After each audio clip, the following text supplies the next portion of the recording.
The Amazon, one of the richest habitats on Earth. It is not surprising that it has attracted this man's attention.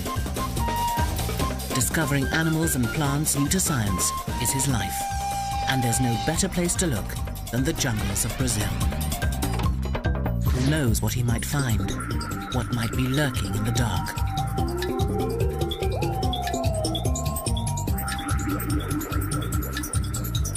With a love of the wild and a special passion for primates, he's driven on in his search.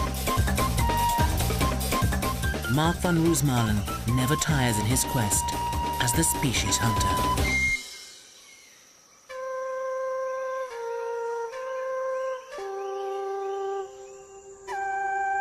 Northern Brazil. Here the lush Amazonian rainforest supports untold colourful and secretive creatures. The Amazon region of South America is home to the richest primate populations on Earth, a fact that has attracted the attention of a very special man. Mark van Roosmalen is more than just a lover of monkeys. He's a primatologist, a hero for conservation and a professional species hunter. His work takes him deep into the jungle, and it's his love of monkeys in particular that draws him back time and time again to northern Brazil and the dense forests surrounding the Aripuanã River. Mark has dedicated his life to finding new species and fighting to protect their environments. Now on board his houseboat, the Calibeia, Mark embarks on a new mission and wonders what secrets the forest still holds. It all started in 1996 when somebody delivered a little monkey at my doorstep in Manaus. And I immediately saw that it was a new species of primate, that I didn't believe before that you could find new species of primate. This little monkey, which Mark named Dwarf Marmoset in 1998 and later described as Calibeia humilis, launched a long line of new discoveries.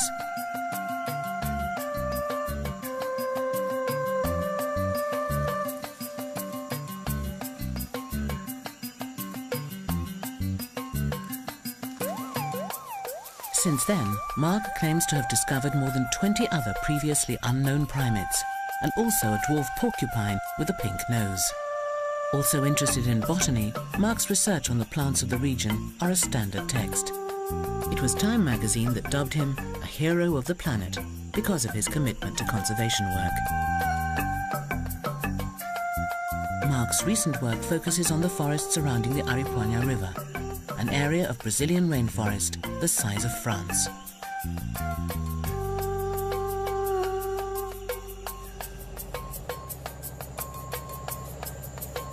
It takes a special knowledge to be able to pick out a new species from this vast sea of green.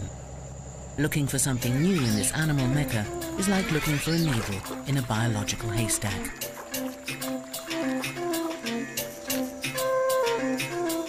Why is it so important to find new species?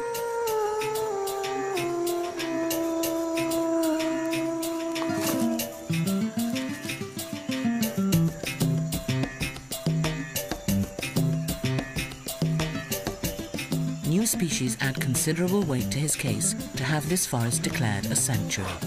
It could be argued that some of the rarer animals and plants here are protected elsewhere, making a local sanctuary unnecessary. But if Mark could show that a unique kind was found here and nowhere else, it would greatly strengthen his chances.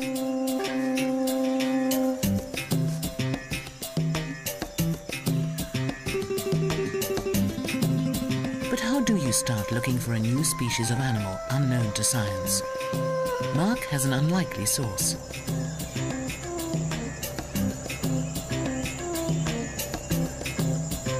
He visits some friends that he considers to be the true field scientists, the people who've lived along the Aripuanã River for generations.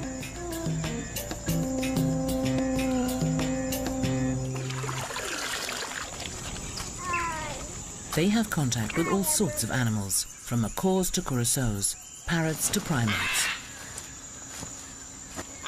Monkeys can end up as pets, and Mark knows that one family's pet might just turn out to be the world's scientific bombshell. He regularly visits the villages or caboclos. Doña Teresa invites him to see their latest addition. It's an adolescent marmoset. Doña Teresa took care of it after its mother was killed for the pot. The monkey belongs to a species that Mark described for the first time in 2000. He called it Mico manicorensis, after the town of Manicore on the Madeira River. The marmoset probably wouldn't live long in captivity, and Doña Teresa exchanges it for a bag of beans. Mark never pays for his fines. He doesn't want animals captured deliberately. So that's exactly the way how I get all the monkeys. Because these people, local people, live on subsistence hunting, so they kill the mothers, and if they have dependent babies, they keep them like this one.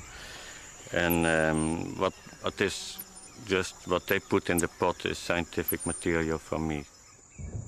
Not only are the animals saved from a cramped and uncertain future, but they could help Mark get protection for animals so rare that they're completely unknown to the outside world. As Mark speeds away, the skies open over the village. Here, every year, up to 7 meters of water drench every square meter of forest floor in the floodplain forest. Once the soil is saturated, water seeps into the rivers.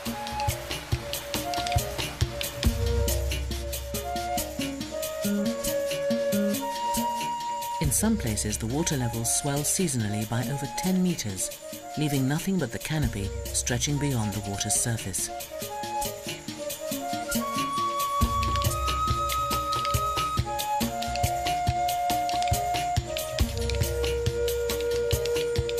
Now flowers blossom, and fed by the nutrient-rich waters, fruits ripen.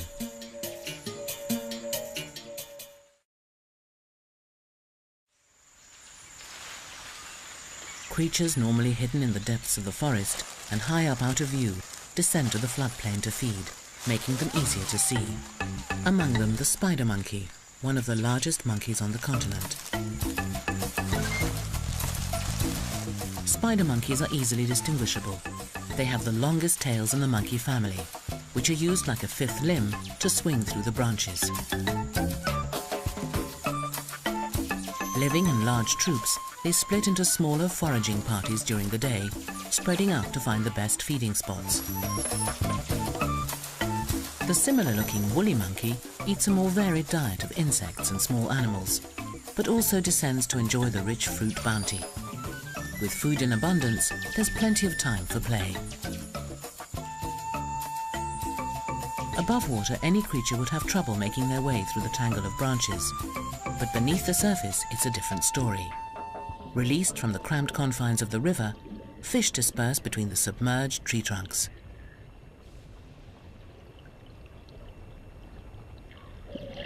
Animals that usually travel by foot are forced to swim. Sloths usually crawl from tree to tree. Now, though, they must paddle. Moving at their own pace, they're surprisingly good swimmers, but that's about as energetic as a sloth ever gets.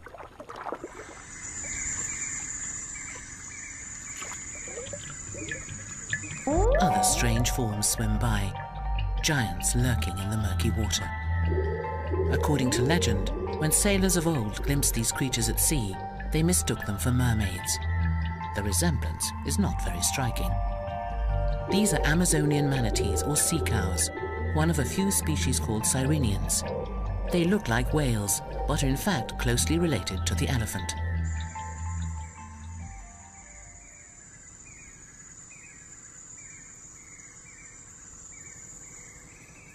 Meanwhile, back on board the Calibeya, the little marmoset has settled in well and become a much-loved member of the crew. Beady-eyed, he spots a stowaway, a praying mantis, a tasty snack for the liveaboard pest control. Mark enjoys his new companion, but knows their time together is limited. Mark always takes the time to catch up with his neighbors and makes regular house calls to consult these local zoologists. Mark hears many remarkable stories from his friends. Who knows what creatures they will find? Ephraim tells of a large creature living in the jungle surrounding their village. Could this be a species unknown to science? At first, it doesn't sound all that remarkable. A tapir. According to the science books, just one species of tapir lives here, the South American tapir. Textbooks say 4 species of tapir live in the jungles of South America and Asia, the last members of an ancient family of animals related to horses and rhinos.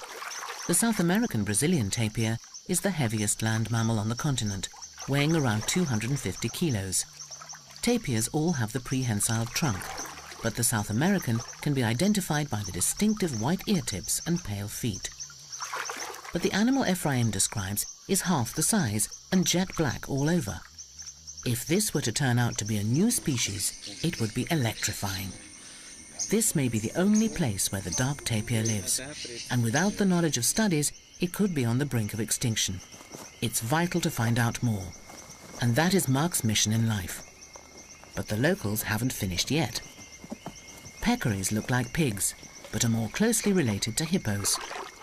Science describes 2 species in the Amazon, the widespread collared peccary and the much larger and noisier white-lipped peccary.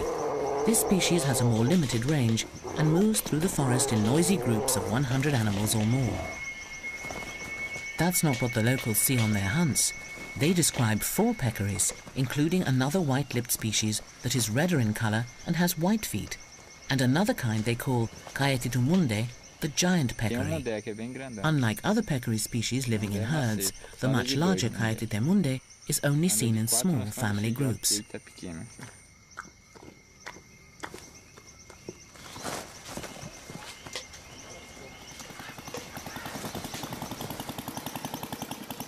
They recall hunts for this larger prey. The world of museums, biology and scientific journals means little to these men. They just want to make sure their children have enough to eat. They sometimes hunt the giant peccary. Like other members of its family, it aggressively defends itself, but an animal this size provides a lot of meat. No white collar, no white lip. Their dinner is a species completely unknown to science.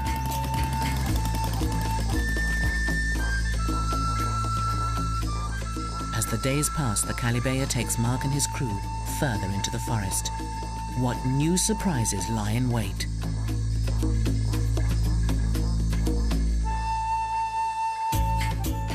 The golden morning sun reveals little sandbanks, the first signs that the floodwaters are subsiding. Already, these fingers of land have attracted skimmers who loudly lay claim to the banks.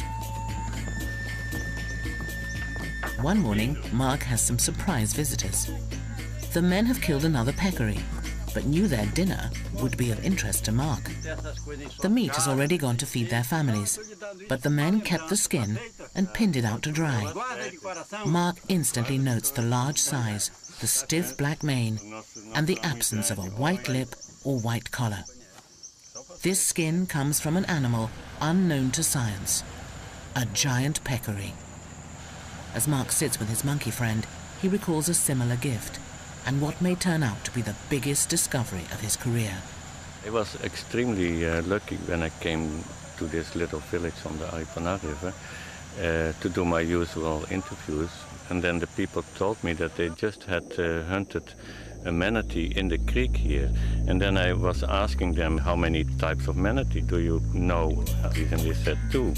And then I noticed, I was aware that this was a new species.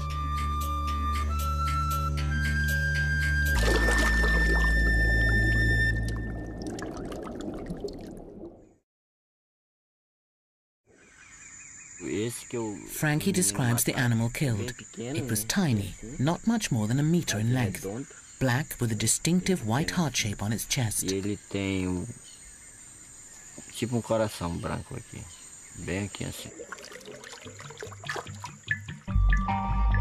Could it really be possible that such an impressive creature has managed to go unnoticed for so long? How might the dwarf manatee compare to its larger cousins? The Amazonian manatee is a rotund animal growing close to 3 meters in length, with a broad paddle-shaped tail and a flexible whiskered muzzle. Its body is a uniform dark grey with irregular flecks of white on the underside. All known manatees have a low reproductive rate, making them especially vulnerable to the effects of hunting and habitat loss. Will stories of a dwarf manatee hold water? Or are they just another myth of the region? Mark left the village with more than just stories. Once again, the kind people of the Aripuanã let him keep the leftovers of their meal. Later, Mark is able to compare a skull of a common Amazonian manatee with his new treasure, the skull and jawbone of what he believes is a dwarf manatee. Although similar in appearance, there are finer details that tell them apart. So the most striking differences are the long elongated snout of the common one, and the small one has a very short trunk. Another striking difference is the brain case size. It's very narrow and in the common manatee, and then the small dwarf manatee has a relative much larger brain size. Francis guides Mark up the Aripuanã River to the creek where the manatee was killed, hoping that there might be more in the same area.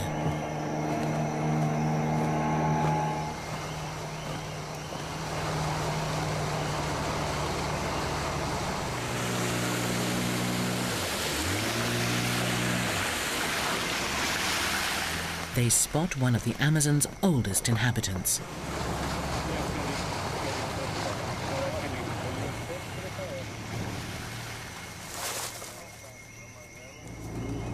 A bird whose ancestors rubbed shoulders with the dinosaurs.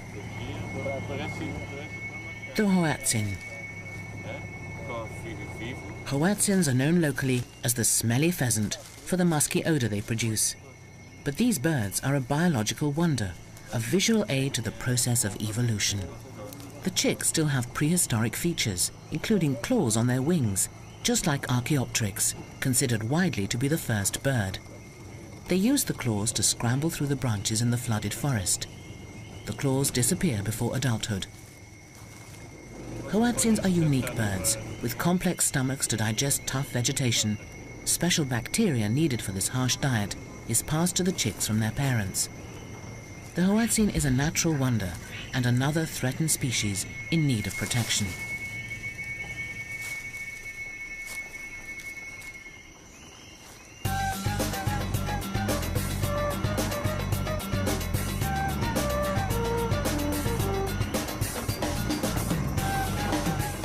Francis directs Mark into the Arawatsino, a tributary some 40 kilometers long. Overgrown and shallow, this flooded forest is clearly not suitable for bigger common manatees. But it could probably accommodate a smaller species. It is not an easy place to look.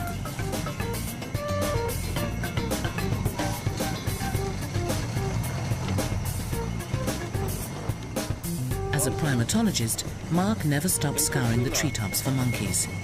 He spots one of the smaller residents of the canopy, a squirrel monkey.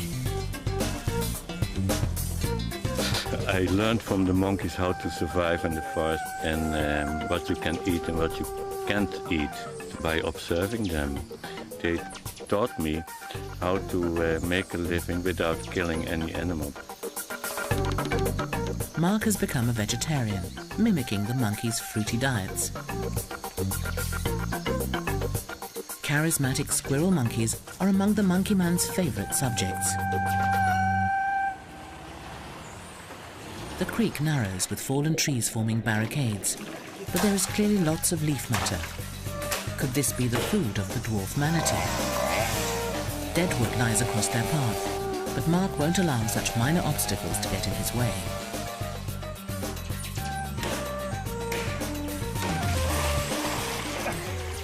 Not when the river ahead may hold such a huge secret.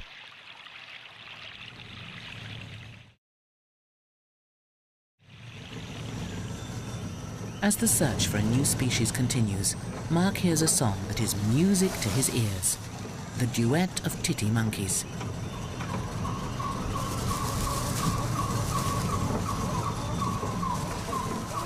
These monkeys also mean a lot to Mark. They were one of his earliest discoveries.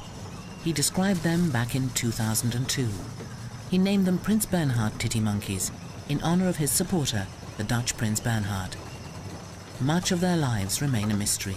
They've never been filmed in the wild before now.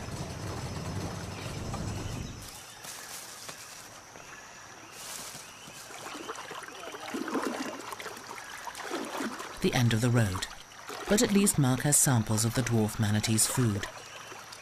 This is about the farthest we can get after all these logs over the river.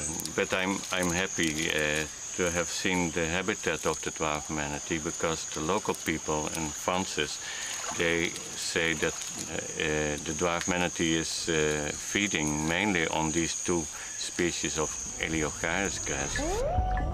If this is true, it would make the dwarf manatee differ in its feeding behavior from its larger cousin. The Amazon manatee feeds at the surface on floating plants. It seems that the new species may be a bottom feeder.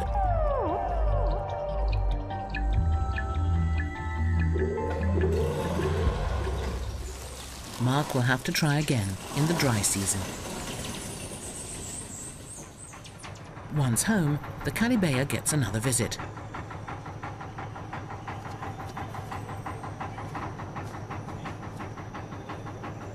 The unusual watchman announces their arrival. River traders bring in supplies of eggs and flour. Mark always exchanges news with these people. As the traders spend their whole time traveling up and down the river, they often have useful information and current news.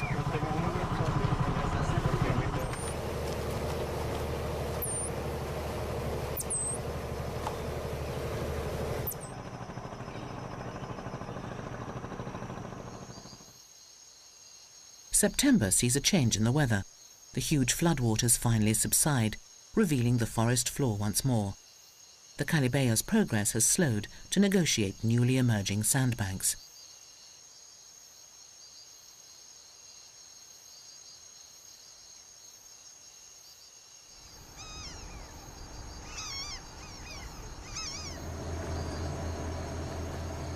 Mark uses the downtime to revisit a childhood fantasy, the Lost World. Not so fanciful now as Mark searches for missing giants himself.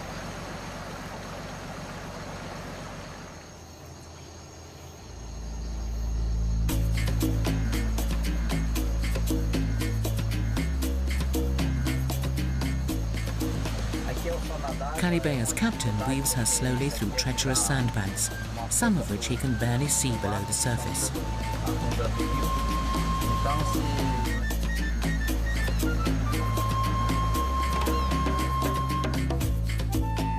At the height of the dry season, the river reveals its skeleton, with sandbanks sticking out like ribs from the murk.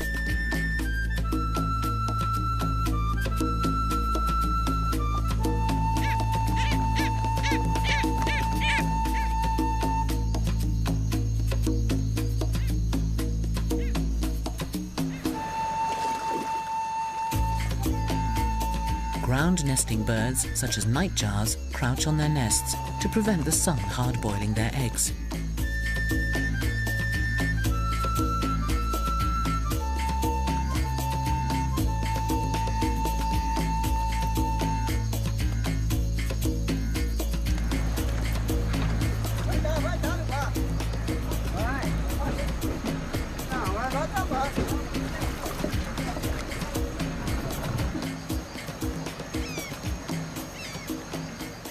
People lived here as far back as the Stone Age, and now the newly exposed rocks tell an ancient story.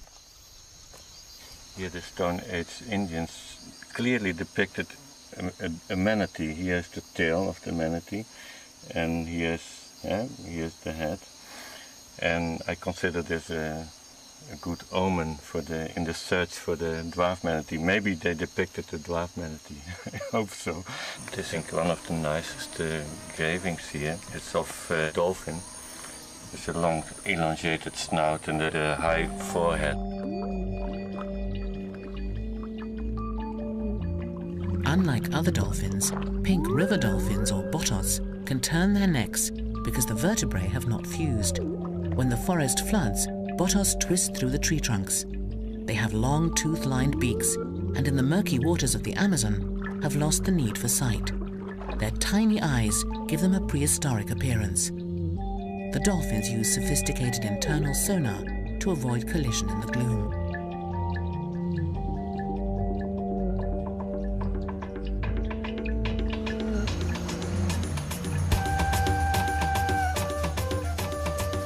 sonar doesn't prevent collisions above the surface, though. The Calibea has run aground for the 4th time. It takes a little patience and some careful navigating to get them back on track.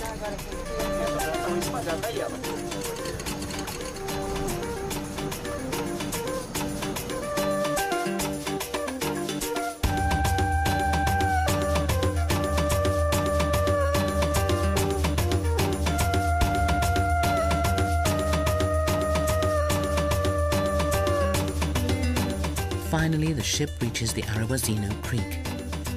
Home, Mark believes, to the dwarf manatee. It snakes back into the heart of the mysterious rainforest. Could secret creatures live here, hidden from human eyes?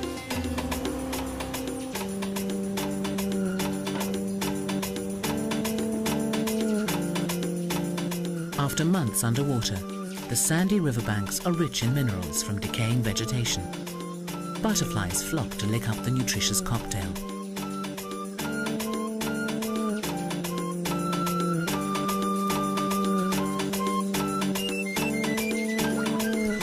The water is refreshing to drink as well, despite its off-putting colour. Mark is anxious to press on in his search for the dwarf manatee. A find this size could draw international attention to the region, perhaps creating pressure to give it official protection, saving not only a new species, but protecting the habitat of the monkeys that Mark so loves. With that fresh inspiration, he presses on in his search. Francis joins him again, along with his brother Ephraim. Logs and branches clog up the creek. Progress upstream is frustratingly slow. It's a bit of a helter-skelter ride, and they keep the chainsaw close at hand.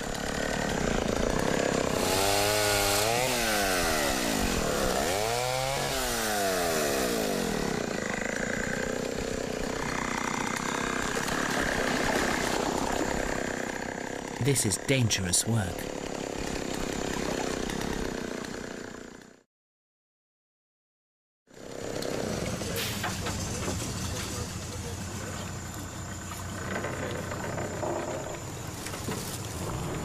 Francis spots one of the logs they cut just a few months ago, in the rainy season.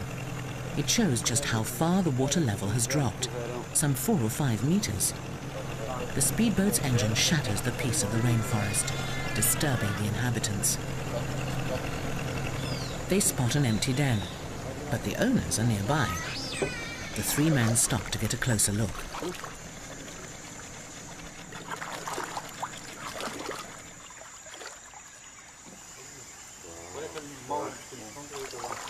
Giant otters, the largest members of the ferret family, agile fish eaters at nearly 2 meters long. Mark decides to take a dip.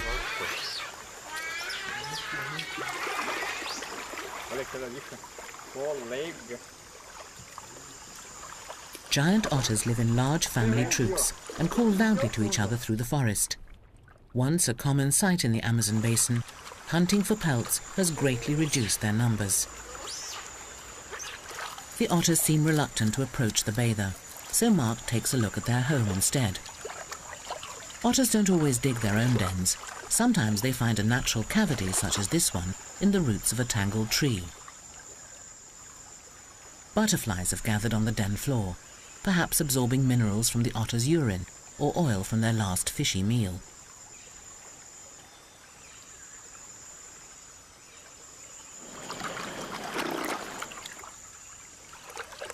Other traces of the feast remain. Large scales, perhaps from the jarraky fish, one of their favorite fish prey. It's a welcome interlude and a reminder of the rare and important species of the region and the need for their protection. The search must continue.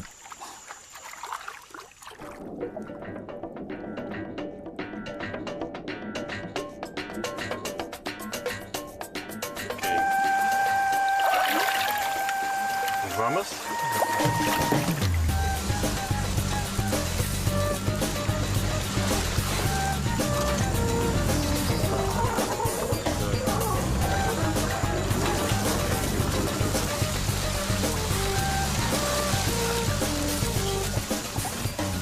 You have to be pretty fit to hunt for manatee in the Aripuanã River.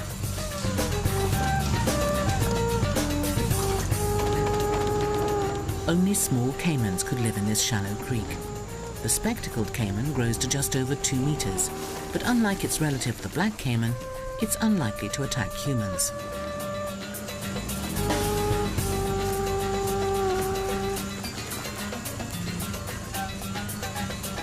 Mark looks for a good spot to begin his search.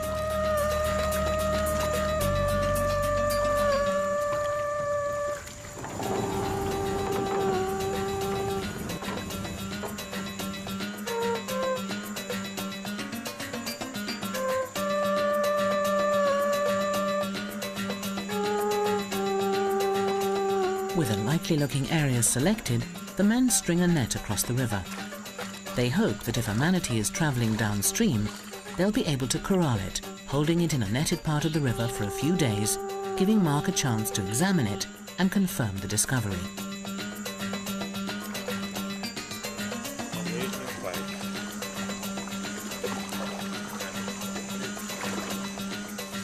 While the trap settles into the river, Mark, ever inquisitive, takes a stroll. Jungle dramas are being played out at all levels, and Mark finds great interest in it all.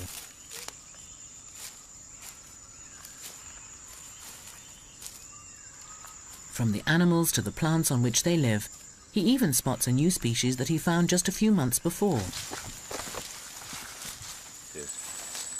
Here's the flower of Gustavia. So this represents a new species. It's amazing because it has the biggest fruit in the genus. It has the most spectacular white, distinct flower in the genus. And then it's representing a new species. Yet another new species. More evidence that the biodiversity of the Aripuanã region ranks among the highest in the world. Aside from little reptiles and insects, there are monkeys here too. The new species of marmoset. Mark can't help but take some time to watch their natural behavior.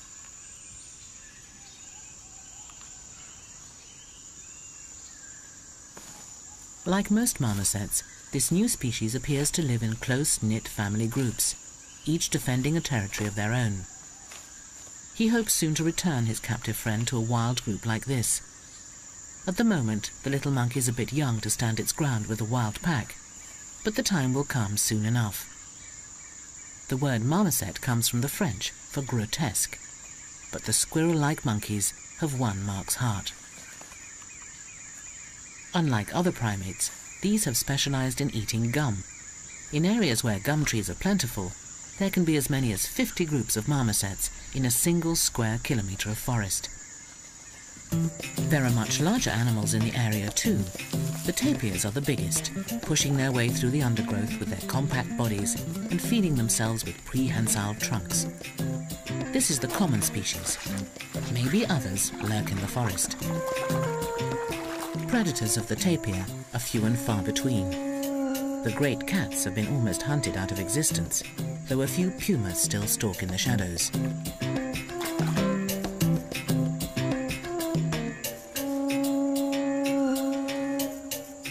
This is the same kind of mountain lion that ranges from Florida to Patagonia.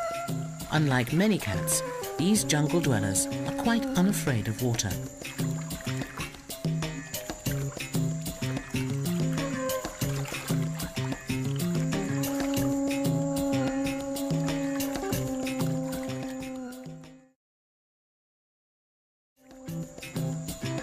With large predators around, Mark has the safety of his blade, but the knife is more for hacking through the dense vegetation than self-defense.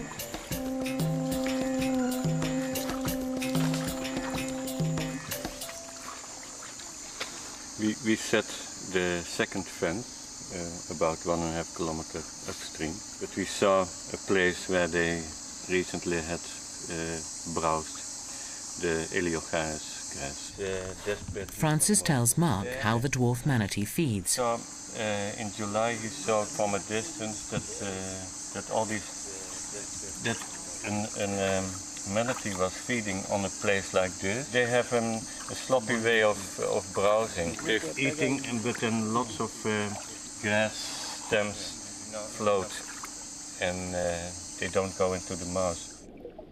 By contrast, the larger manatee doesn't eat the grass. It's a surface feeder, preferring larger aquatic plants like water hyacinth. This adds weight to Mark's idea that the smaller dwarf manatee is a bottom feeder.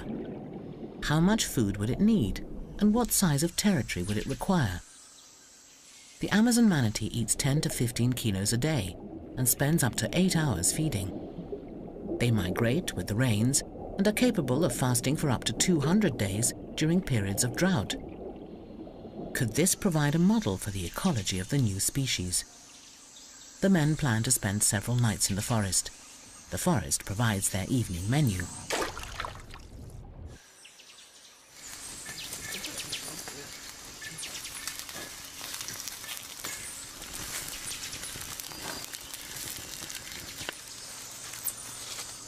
Watched over by his little companion, Mark catches up on some research. It's important for him to keep up to date with developments in the scientific community.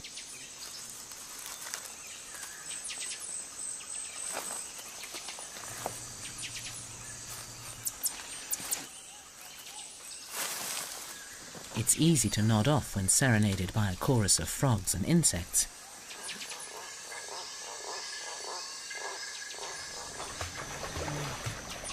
Early morning, and the search begins in earnest.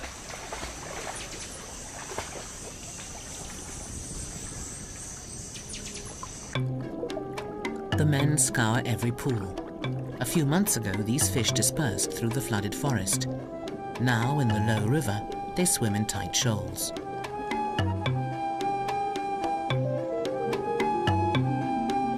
The men keep an eye out for hidden dangers.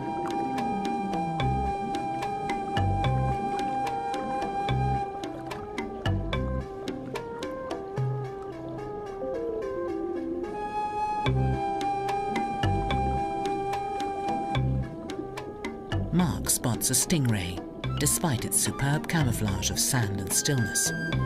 It has a poisonous barb on its tail. If it lashes out, it could inflict an agonizing wound. It's nearly a meter across, but quickly disappears again under a fine dusting of sand. A reminder that even large animals can remain undetected in the forest.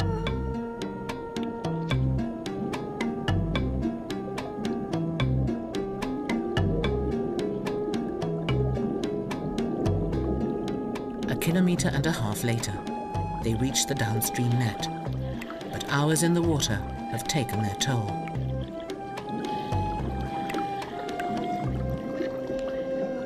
I feel very cold. I'm totally undercooled, and it shows how you can almost freeze to death in the rainforest. After 1.5 hours diving and looking under the logs and under the deep pools, we didn't find any manatee. But we have good hopes that tomorrow we go another few kilometers upstream. The men dismantle the lowest net and set up again further upstream. They work in this way for 1 week, covering some 12 kilometers of river. On one trek through the Iguapu, they discover signs of another large animal, the biggest feline predator in the Amazonian jungle. And it has recently sharpened its claws.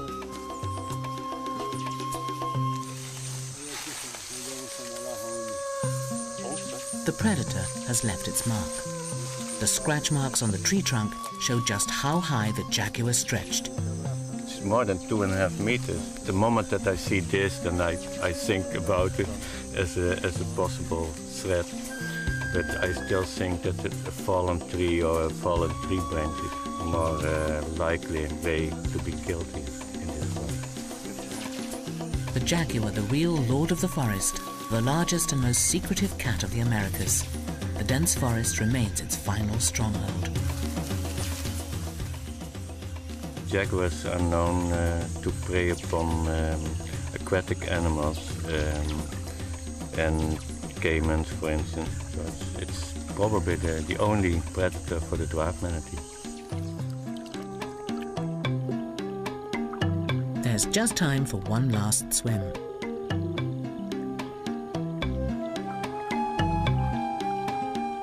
Plenty of small caimans, but no dwarf manatees.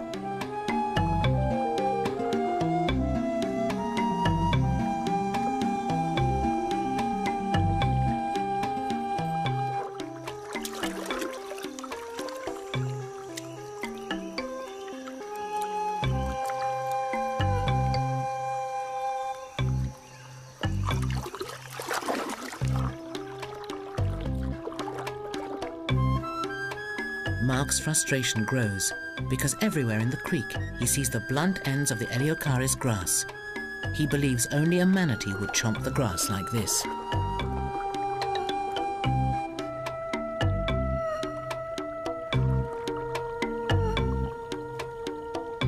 He finds a Stone Age carving of a manatee. Why else would ancient Indians depict a manatee in this small creek unless they'd seen them here?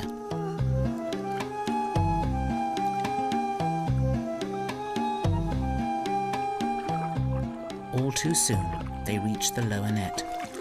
The search is over.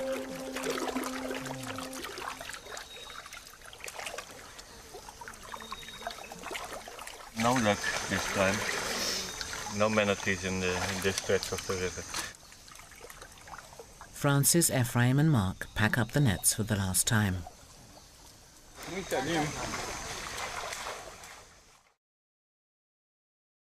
The mission is over for the time being. But while they're deep in the forest, one important task remains. Time for one member of the family to say goodbye. Mark had never planned to keep his little stowaway and has decided that it's time to return him to the forest. It will be wonderful to see him back in the wild. If Mark hadn't intervened, it would have stayed tied up in a village hut and would not have lived for long. A life in captivity rarely agrees with wild animals. Mark has had plenty of experience rehabilitating orphaned monkeys into the wild and begins by placing his little friend in a suitable spot. The monkey calls out into the forest, and from a distance, Mark can watch and wait for somebody to return the call. And he doesn't have to wait long. From past experience, Mark knows that if released near a wild group, this animal will be fine.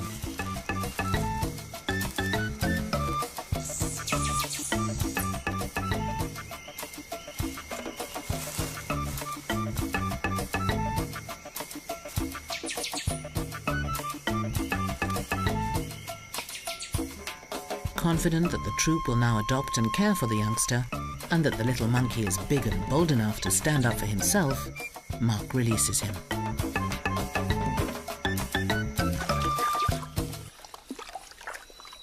It's time to leave the forest and its secrets behind. A little disappointed that they haven't found the manatee, but renewed by the wealth of other wildlife in this region. The river may not have yielded a new manatee, but it seems the forest won't let his efforts go unrewarded.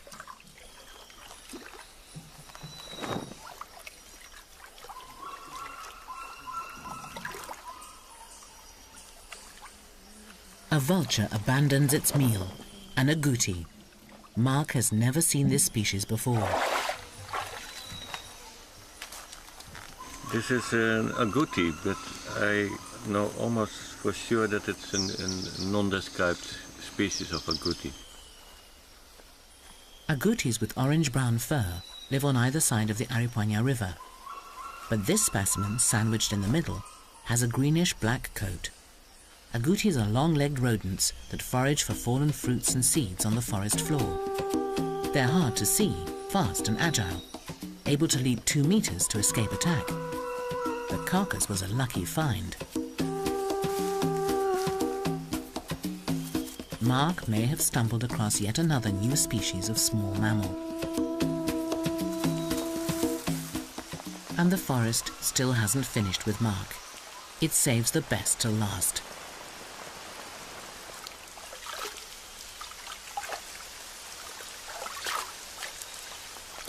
A light shower forces the men to rest for a day. Francis and Ephraim tell Mark of a nearby wallow, which they believe will attract animals from the forest.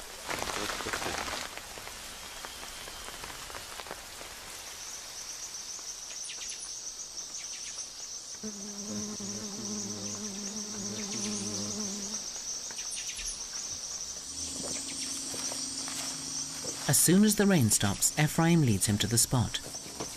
These forest people are skilled trackers, a necessity when you're making your living from the rainforest. They don't miss any signs of a passing animal.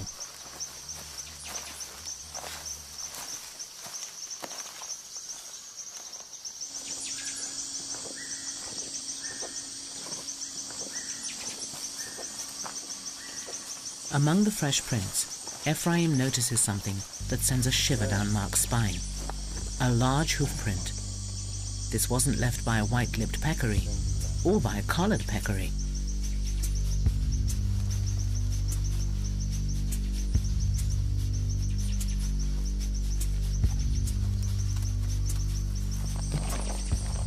Mark immediately builds a viewing platform, determined not to miss the opportunity of seeing this creature never seen in the flesh before. The peccary, known to hunters, yet still unknown to science.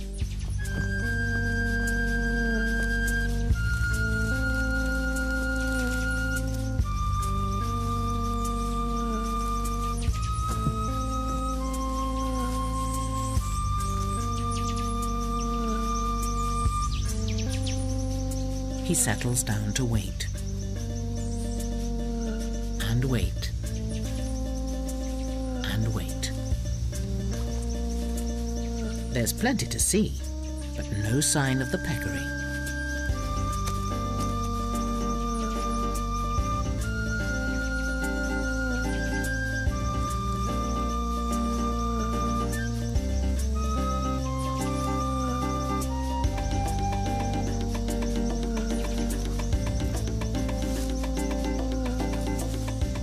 At last, his patience pays off.